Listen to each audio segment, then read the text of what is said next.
자, 여러분 안녕하십니까? 신종철인 성서를 보는 눈 계속되고 있습니다. 오늘 그동안은 이제 성경을 어떻게 이해해야 되고 성경이 어떤 책인가, 또 어떻게 읽으면 좋은가에 대해서 얘기했다면 이제 본격적으로 성경으로 한번 들어가 보죠. 오늘은 성경의 이모저모에 대해서 말해 보려고 합니다. 제가 성경을 얘기하면서 성경 또는 성서 이렇게 번갈아 가면서 얘기를 해요. 그 영어로 성경을 뭐라고 부르죠? 바이블이라고 합니다. 바이블. 바이블은 원래 비블로스라고 하는 책이라는 단어에서 온 것입니다. 그리고 그것의 복수는 비블리아, 책들인데, 그러니까 다 책이고요, 그냥. 그 다음에 우리가 성서라고 할 때는 홀리 스크립투라라고 하는 건데, 홀리가 거룩한이고 스크립투라는 바로 문서죠, 문서. 그러니까는 거룩한 문서라 그래서 성서라고 하고.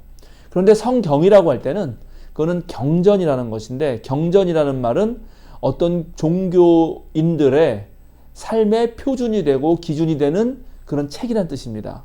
그래서 이걸 성경이라고 쓰면은 경은 이제 이렇게 한자어로 이렇게 쓰는 거죠. 거룩할 성자에다가 성경. 요 경전은 캐논이라고 부르고, 원래 캐논은 그 히브리어 이거 카네인가? 히브리어 갑자기 생각이 안 나는데, 그 뜻은 막대기라는 뜻인데, 막대기. 그래서 이런 직각자, 이런 직각자가 있어가지고 이런 자가 어떤 기준을 재잖아요. 그런 뜻에서 온 거예요. 캐논도 그런 뜻에서 온 거예요. 그러니까는 이 경이라고 할 때는 이거는 무슨 유교 경전이다. 그러면 우리가 알고 있는 거는 뭐 사서가 있고, 또는 삼경도 있고, 이슬람 교회는 꾸란이 있고, 또 불교에는 불경이 있잖아요. 불경할 때도 이걸 쓰죠. 그죠? 이 경을 쓰죠. 이 부처님 불자인데 불경. 부처님의 말씀 중에 기준이 되는 어떤 핵심이 되는 것들을 모아놓은 게 경전입니다. 그래서 성경이라고 쓰면은 대단히 거룩한 것 같고, 그 다음에 성서. 이렇게 이 글서자를 써가지고 성서라고 쓰면은 무슨 좀 경건함이 떨어지는 것처럼 생각하기 쉬운데 그렇지 않습니다. 그냥 성경이라고 불러도 되고 성서라고 불러도 됩니다. 특별히 일본은 성경을 성서라고 다 썼죠. 일본말로 세이쇼라고 이렇게 하고, 중국하고 우리는 성경이라고 주로 썼습니다.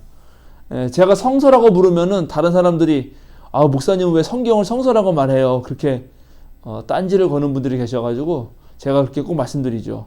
성경 전서의 준말을 제가 성서라고 하는 겁니다. 이렇게 말을 합니다만, 성경이라고 부르든 성서라고 부르든 상관없습니다. 오늘날 우리가 성경이라고 부를 때는 일반적으로는 모든 각 종교의 경전을 뜻하는 거고, 또 성인들의 말씀을 뜻하는 것이지만, 아주 일반적으로 대중적으로는 기독교의 경전을 뜻하고 있죠. 자, 성경을 우리가 이제 알아봐야 되는데, 성서는 몇 권인가 하면 성서는 일단 한 권입니다. 한 권. 성서는 한 권이죠. 우리가 한 권을 들고 다닙니다. 교회 올 때.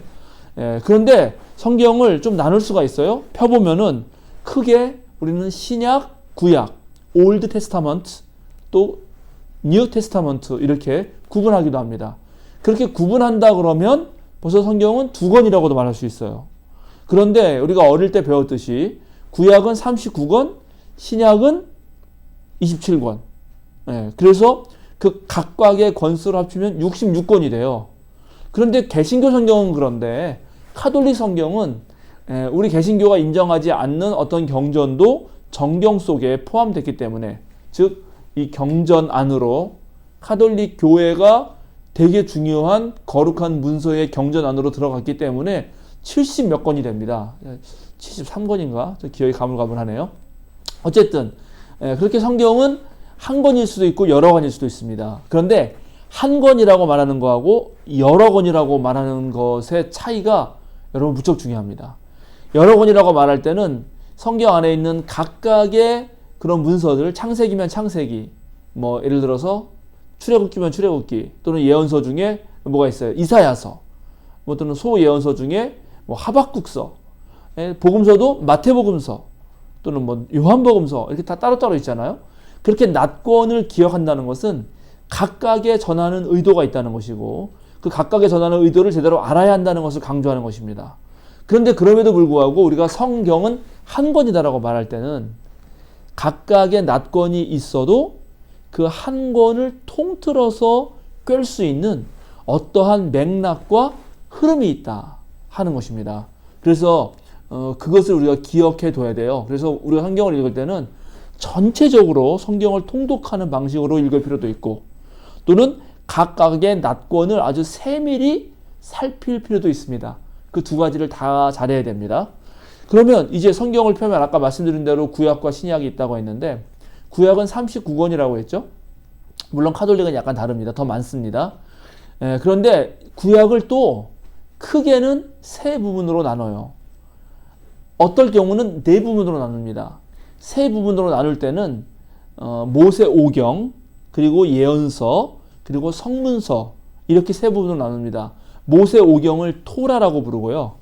예언서를 느비임, 뭐 옛날에 또 네비임, 발음은 뭐 그렇게 중요하진 않은데 그렇게 부르고, 또 성문서를 크투빔 아니면 또 케투빔 이렇게 부릅니다. 그래서 그 앞자만 따가지고 T, N, K, 저는 외우기 쉽게 탱크라고 외웠는데 이걸 합쳐가지고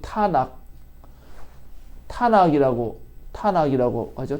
타낙이라고 부르기도 합니다. 이 토라는 원래 하토라, 가르침이라는 데서 왔습니다. 그리고 특별히 이거 토라를 모세 오경이라고 부르는 거는 이제 모세가 다 썼다라고 하는 전승에 따라서 그렇게 부릅니다만, 그리고 느비임은 예언자들의 글이죠. 그리고 그 밖에 거룩한 글들을 모아놓은, 예를 들어서 시편, 잠언, 전도서, 그런 지혜문학서들 같은 경우가 우리 이 성문서들에 들어갑니다. 모세 오경이 최종 편집돼 가지고 기록된 시기가 다 달라요. 이 예언서는 기원전 아마 2세기나 그 정도에 최종 편집됐을 거라고 예상하고 있고, 토라는 기원전 5세기 정도라고 생각하고 있습니다. 그러나 정확한 시기가 언제인지는 사실은 모릅니다. 성문서가 언제 모아졌는지도 사실 몰라요. 그런데 지금 우리가 알고 있는 이 구약 성서가 최종 39권으로 이렇게 만들어진 것은 얌리아 회의라고 저는 배웠어요. 그 얌리아 회의라는 건 AD 90년에 예루살렘 성전이 유대 로마 전쟁이 완전 멸망하고 유대인들끼리 모여서 회의를 해서 지금의 39권 그 경전을 만들었다고 배웠는데, 요즘에는 그것도 확실한 게 아니다라는 설이 있다고 제가 들었습니다.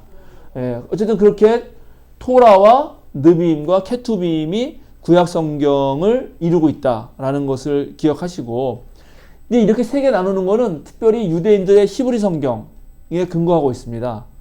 그런데 또 재밌는 것은 신약 성서를 쓴 사람들이 구약을 읽었지 않겠어요? 다 기본적으로 유대인들 계열에 있었던 사람들이니까요. 근데 구약을 읽을 때 그 사람들이 읽은 거는 이걸 읽은 게 아닙니다. 히브리어로 되어 있는 이 토라, 느빔, 케투빔을 그리스말로 번역한 70인역 번역본을 읽었어요. 그거를 셉투아진트라고 하는데 70명이 번역해서 셉투아진트인데, 사실은 뭐 전설에 의하면 각 12지파마다 6명씩 뽑아서 72명이 방 27개 방, 72개의 방에 들어가서 각각 번역을 했는데 나중에 맞춰보니까 똑같았다 하는 그런 아주 기이한 전설이 내려오는 그런 번역본입니다. 셉투아진트. 그 70인역 번역은 이 지금 토라와 느빔과 케투빔의 케투빔 원래 있는 이 히브리어 성서하고 순서가 달라요. 순서가 달라서 이 셉투아진트는 네 부분으로 나눕니다.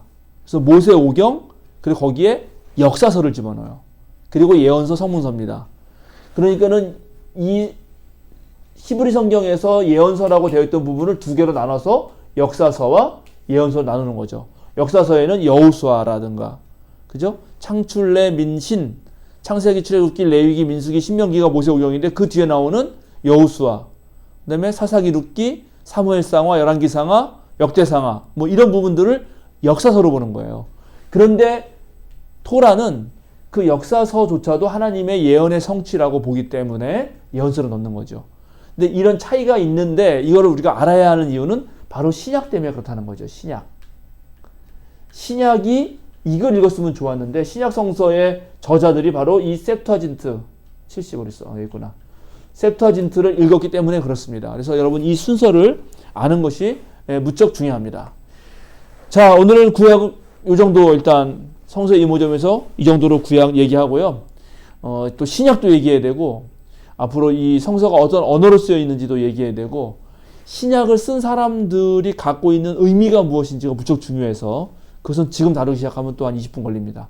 그래서 일단 성서가 크게 구약과 신약으로 나눴고, 구약은 이렇게 세 부분 또는 네 부분으로 나눌 수 있고, 히브리 성서일 때는 세 부분이고, 이것에 이제 헬라어 번역본 알렉산드리아 정경, 즉 팔레스타인 정경이 아니라 알렉산드리아 정경으로 볼 때는 70인역으로 쓰였다 정도 여러분 아시기 바랍니다.